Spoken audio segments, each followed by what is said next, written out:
Everyone, आज हम करेंगे मनोविज्ञान एवं अन्य विद्या शाखाएं। ठीक है, स्टार्ट करते हैं। मनोविज्ञान एवं अन्य विद्या शाखाएं। ठीक है, कोई भी विद्या शाखा जो लोगों का अध्ययन करती है वह निश्चित रूप से मनोविज्ञान के ज्ञान की सार्थकता को मानेगी। ठीक है, कोई भी विद्या शाखा जो लोगों का अध्ययन करती है, चाहे वो किसी भी फील्ड में हो, ठीक है, अगर वो अध्ययन करती है तो वह निश्चित रूप से मनोविज्ञान की ज्ञान की सार्थकता को मानेगी। ठीक है, इसी प्रकार मनोवैज्ञानिक भी मानव व्यवहार को समझने में अन्य विद्या शाखाओं की सार्थकता को स्वीकारते हैं। इसलिए मनोविज्ञान भी क्या करते हैं, जो भी मानव व्यवहार को समझने में जो भी अन्य विद्या शाखाएं हैं की सार्थकता को स्वीकारते हैं। ठीक है, इसी रुझान के कारण मनोविज्ञान में अंतर विषयक उपागम का उदय हुआ। इन्हीं कुछ कारणों की वजह से मनोविज्ञान में अंतर विषयक उपागमों का उदय हुआ। ठीक है, अनुसंधानकर्ताओं एवं विज्ञान, सामाजिक विज्ञान एवं मानविकी में विद्वानों ने एक विद्या शाखा के रूप में मनोविज्ञान की सार्थकता के अनुभव किए।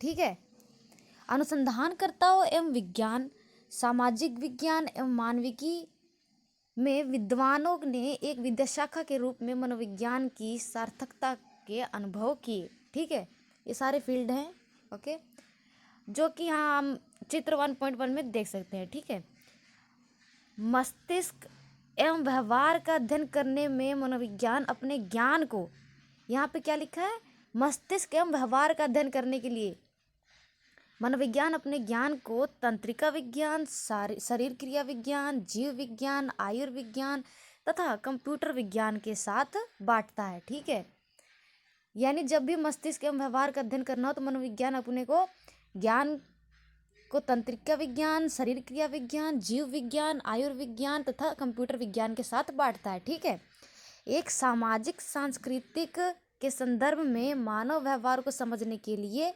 मनोविज्ञान अपने ज्ञान को मानव विज्ञान, समाजशास्त्र, समाज कार्य विज्ञान, राजनीति विज्ञान एवं अर्थशास्त्र के साथ मिलकर बांटता है।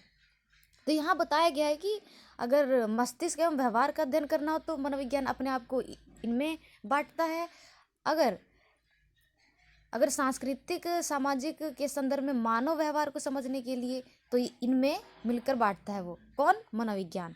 साहित्यिक पुस्तकों, संगीत एवं नाटक के निर्माण में निहित मानसिक क्रियाओं का अध्ययन करने में मनोविज्ञान अपना ज्ञान साहित्य, कला एवं संगीत के साथ बांटता है। ठीक है, ये इंट्रोडक्शन था कुछ जो आगे हम करने वाले हैं। कुछ प्रमुख विद्या शाखाएं जो मनोविज्ञान से जुड़ी हैं उनकी चर्चा नीचे की जा रही है। ठीक है, ये बेसिक था। ठीक है, अब आगे हम नेक्स्ट करते हैं। नेक्स्ट पॉइंट है हमारा दर्शन शास्त्र। ठीक है, 19वीं सदी के अंत तक कुछ चीज़ें जो समसामयिक मनोविज्ञान से संबंधित हैं। ठीक है, 19वीं सदी के अंत तक कुछ चीज़ें जो समसामयिक मनोविज्ञान से संबंधित है, कौन कौन से? जैसे मन का स्वरूप क्या है, अथवा मनुष्य अपनी अभिप्रेरणाओं एवं संवेगों के विषय में कैसे जानता है, कैसे उसकी इमोशंस या मोटिवेशन से जो मनुष्य जानता है। ठीक है, वे बातें दार्शनिकों की रुचि की थी। ठीक है, ये दार्शनिकों की रुचि की थी। अब 19वीं सदी में आगे चलकर वुंट एवं अन्य मनोवैज्ञानिकों ने इन प्रश्नों के लिए प्रायोगिक उपागम का उपयोग किया तथा समसामयिक मनोविज्ञान का उदय हुआ। 19वीं सदी में आगे चलकर वुंट, जो हम पढ़ के आए थे, विल्हेम वुंट सभी के नाम, एवं अन्य मनोवैज्ञानिक। ठीक है, तो इस कारण से समसामयिक मनोविज्ञान का उदय हुआ। विज्ञान के रूप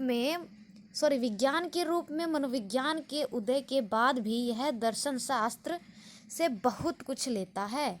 ठीक है, विज्ञान के रूप में मनोविज्ञान के उदय के बाद भी यह दर्शन शास्त्र से बहुत कुछ लेता है, विशेषकर ज्ञान की विधि तथा मानव स्वभाव के विविध क्षेत्रों से संबंधित बातें। ठीक है, ये सिंपल सा था दर्शन शास्त्र।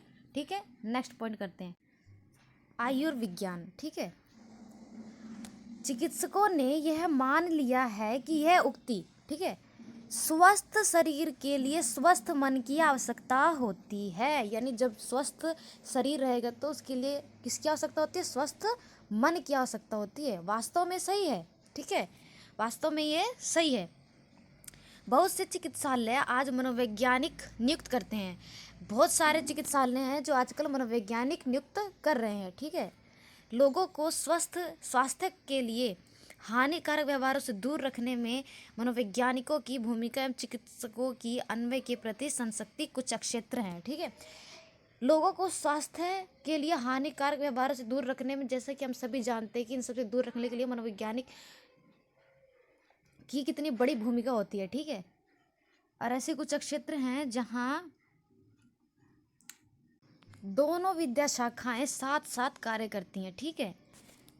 ऐसे भी क्षेत्र है जहाँ दोनों विद्या शाखाएं साथ साथ काम करते हैं, ठीक है। कैंसर से पीड़ित रोगियों का उपचार करते समय, ठीक है,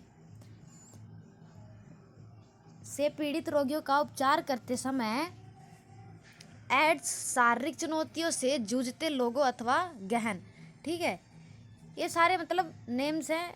कैंसर से पीड़ित रोगियों का उपचार करते समय एड्स शारीरिक चुनौतियों से जूझते लोगों अथवा गहन, इन समय मतलब दोनों विद्या शाखाएं कार्य करती है साथ साथ। चिकित्सा इकाई से भर्ती रोगियों की देखभाल तथा शल्य चिकित्सा के पश्चात रोगियों का ध्यान रखना आदि ऐसे क्षेत्र हैं जहां चिकित्सकों ने मनोवैज्ञानिकों की आवश्यकता का अनुभव किया, ठीक है। यहाँ क्या कहना चाह रहे, चिकित्सा इकाई में भर्ती रोगियों की देखभाल तथा शल्य चिकित्सा के पश्चात रोगियों का ध्यान रखना आदि क्षेत्र में किसकी इंपॉर्टेंस मानी गई है?